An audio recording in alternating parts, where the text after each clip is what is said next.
अति पिछड़ा एवं अति दलित महासंघ के संस्थापक स्वर्गीय सर्वदेव मौर्य की स्मृति में जयंती स्थापना दिवस पर सम्मान समारोह का आयोजन सागरी तहसील क्षेत्र के बनकटिया गांव में एक प्राइवेट विद्यालय के परिसर में अति पिछड़ा एवं अति दलित महासंघ के तत्वाधान में महासंघ के संस्थापक पूर्व अध्यक्ष स्वर्गीय सर्वदेव मौर्य के स्थापना दिवस पर सम्मान समारोह का आयोजन किया गया। पदाधिकारियों ने सर्वदेव मौर्य की स्मृति चिन्ह पर पुष्प अर्पित कर 2 मिनट का मौन धारण किया और पदाधिकारियों को साल भेंट कर उनका सम्मान किया। इस मौके पर महासंघ के राष्ट्रीय अध्यक्ष यशवंत सिंह चौहान ने भाजपा सरकार पर जमकर बरसा और जातिवाद जनगणना की मांग की। यशवंत सिंह चौहान ने कहा कि पूर्ववर्ती सरकार का मंशा तो साफ नहीं था, लेकिन वर्तमान सरकार तो एकदम आगे बढ़ते हुए ओबीसी आरक्षण को ही खत्म करने का पूरा षड्यंत्र रच दिया, क्योंकि लोकतांत्रिक मूल्य एवं सामाजिक न्याय का जो मजाक उड़ाया जा रहा है उसका उदाहरण अभी 4 दिन पूर्व बिहार में सरकार ने जातिवाद जनगणना शुरू किया तो वहाँ के ब्राह्मण व भूमिया समाज के बीजेपी नेताओं ने विरोध व उच्च न्यायालय जाकर रोकने की कोशिश किया। यशवंत सिंह चौहान, मैं इस महासंघ का राष्ट्रीय अध्यक्ष हूँ। कार्यक्रम जो है हमारा, यह महासंघ के हमारे रहे संस्थापक पूर्व राष्ट्रीय अध्यक्ष, हम लोगों के नेता आदरणीय स्वर्गीय सर्वदेव मौर्य साहब की यह बनाए हुए संगठन की स्थापना दिवस और संस्थापक जी के स्मृति पे जयंती समारोह और अपने संगठन के कार्यकर्ताओं को सम्मान करने का एक कार्यक्रम है। और उसी के साथ साथ इस महासंघ ने अब तक की जो लड़ाई लड़ी, जो महासंघ के संस्थापक रहे आदरणीय सर्वदेव मौर्य साहब, जिन्होंने एक स्वप्न देखा था, वो आज जो स्वप्न सत्य हो रहा है, जो आज देश और प्रदेश की सरकारें ये निकम्मेपन इनका साफ जाहिर हो रहा है। महासंघ के जब संस्थापक रहे मौर्य जी बार बार कहा करते थे कि देश स्तर पर जातिवार जनगणना करा ली जाए, लेकिन पूर्ववर्ती सरकार तो नहीं कराई, लेकिन यह सरकार तो उन सबों से भी आगे निकल गई। जातिवार जनगणना तो छोड़ दीजिए, अभी हाल में आपने देखा होगा 5 दिसंबर 2022 की सरकार के नोटिफिकेशन को जिस तरह लखनऊ बेंच ने रिजेक्ट किया, और रिजेक्ट करने का कारण भी आप लोग मीडिया के लोग हो, आप लोग बढ़िया से जानते होंगे कि सरकार 5 मुद्दे पर फेल थी। 5 मुद्दा उसको साफ देना था सुप्रीम कोर्ट में, 5 नहीं दे पाई। लेकिन उसमें एक मुद्दा है जो सुप्रीम कोर्ट कहती है और जो हाई कोर्ट बेंच लखनऊ कहती है, उसका भी हम विरोध करते हैं, क्योंकि वो कहती है कि ट्रांसजेंडर को ओबीसी में रखा जाए कि नहीं रखा जाए।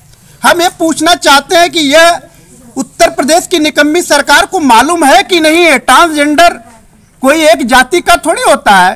ट्रांसजेंडर मीन्स सारे लोग न जानते होंगे, तो मैं बता दूं खोल कर, ट्रांसजेंडर मीन्स ही होता है जिनको कहा जाता है गांव में वह क्या करते हैं नाच गाकर, जिनको कहा जाता है वो क्या बोलते हैं हिजड़े, नपुंसक जिनको कहा जाता है, फेमिनिन जेंडर में जो आते हैं।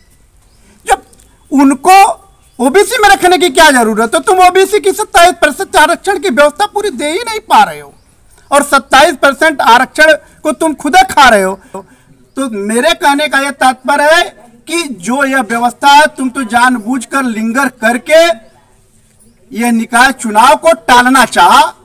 निकाय चुनाव टल गया, और तुम यही नहीं चाह रहे हो। जिस तरह से झारखंड में हुआ, मध्य प्रदेश में हुआ, बिहार में हुआ, इन तीनों प्रांतों में बिना ओबीसी आरक्षण का तुमने निकाय चुनाव कराया, वही चाह रहे थे कि यूपी में हो जाए। सरकार सुप्रीम कोर्ट जब गई, आप लोगों ने देखा होगा, सुप्रीम कोर्ट भी तो इन्हीं की रटी रटाई भाषा है। उसने क्या कर दिया, क्वेश कर दिया और कह दिया कि ट्रिपल टेस्ट कराओ।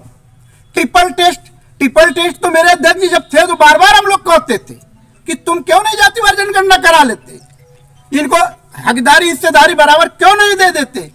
आज देश का प्रधानमंत्री यह कहता है कि हम 80 करोड़ लोगों को क्या दे रहे हैं, राशन दे रहे हैं।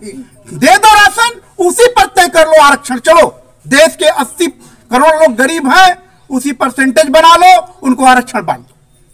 मत चाह रहा हो, छोड़ो, जाने दो, मत कराओ, उसी पर आरक्षण दो। लेकिन यह भी नहीं करेगी। अब पिछड़े समाज के लोगों को यह जानना पड़ेगा कि आज तो अभी निकाय चुनाव से आपको बेदखल किया जा रहा है, कल आपको जहां हम बैठे इस जमीन से भी बेदखल किया जाएगा, क्योंकि इसको भी देश का प्रधानमंत्री तो ही कहता था कि मैं हवाई चप्पल पर चलने वालों को हवाई जहाज से पर चलाऊंगा। मैं चाय बेचने, रेल में चाय बेचने वाला था तो रेल बेच दिया। हवाई जहाज पर चलने वाले, चप्पल पर चलने वाले को हवाई जहाज में चलाता था, हवाई जहाज बेच दिया। तो बचा क्या है? बची केवल मेरे साथियों हमारी जमीन है। हमारी जो जमीन है यह भी वो बेचने के फिराक में है, और उसी दिन जिस दिन बेच देगा उसी दिन पिछड़े समाज को ये समझ में आ जाएगा कि हम कहाँ हैं। बाबू जगदेव प्रसाद कुशवाहा ने कुर्बानियां दी, जगदेव प्रसाद कुशवाहा ने जो कुर्बानियां दी उसको याद करना चाहिए। इसके बाद में भी कर्पूरी ठाकुर की 24 जनवरी को जयंती है, उसको भी हम मनाने जा रहे हैं। कर्पूरी ठाकुर की तर्ज पर अगर कार्रवाई होती उत्तर प्रदेश सरकार और सेंट्रल की, तो भी हम लोगों को कुछ लाभ मिल गया होता। हम सारे लोगों को रामस्वरूप वर्मा को याद करने की जरूरत है, हम सारे लोगों को पेरियार को याद करने की जरूरत है, हम सारे लोगों को ललन प्रसाद यादव को याद करने की जरूरत है।